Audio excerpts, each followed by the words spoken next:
They were tracking a blip on a radar screen while blindly trusting that what they saw on their TVs was the real deal.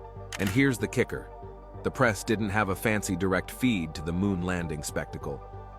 Nope, they had to aim their cameras at a giant projection screen. But here's where it gets interesting. This whole setup conveniently made sure no one else could independently verify or record the original broadcast. Now, let our imagination wander into the present day. Picture a scenario where a major event is being broadcast, but it's riddled with wonky delays, mysterious blackouts, and the press can't get up close and personal. You can bet your boots that the public and media would start raising confusion, questioning whether the whole thing is on the up and up. Why should we give the moon landing a free pass? The strange tricks in the broadcast are just as questionable now as they would be in any other situation. But here's the twist. Those brave Apollo astronauts have stepped up to shield the authenticity of their lunar escapades. They've even unleashed their latent frustration and blazing anger toward those conspiracy theorists who accuse them of deceit and tarnishing their remarkable feats. Buzz Aldrin, the second man to grace the moon's surface, famously delivered an amazing blow to a moon landing doubter who dared to confront him in 2002. He called these doubters a coward, a liar, and a thief.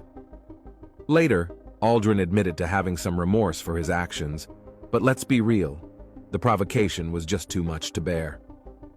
Now, Neil Armstrong, the pioneer who set foot on the moon before anyone else, wasn't one to shout from the rooftops about his divine journey. However, in a 2005 interview, he couldn't help but express his pity for those non-believers in the moon landing.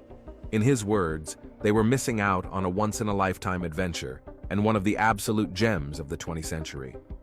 In a 2009 documentary, Alan Bean, the fourth person to set foot on the moon, shared that he didn't let the conspiracy theorists bother him. He had a calm certainty that they were simply mistaken, and he didn't feel any need to prove them wrong. Bean also conveyed his understanding of why some folks might question the moon landing. After all, it was an astonishing achievement, so extraordinary that it could almost appear too incredible to be real. Fast forward to 2019, Harrison Schmitt, the last astronaut to walk on the moon, revealed in an interview that he found the claims of a moon landing hoax rather amusing. To him, they were so nonsensical and devoid of logic that he couldn't help but chuckle at them. Schmitt didn't have any patience for the individuals spreading these false notions. He believed they were squandering their precious time and energy on something entirely untrue. Thanks for watching another episode of Voyager. While you are still here, make sure to click the video on your screen for more quality content.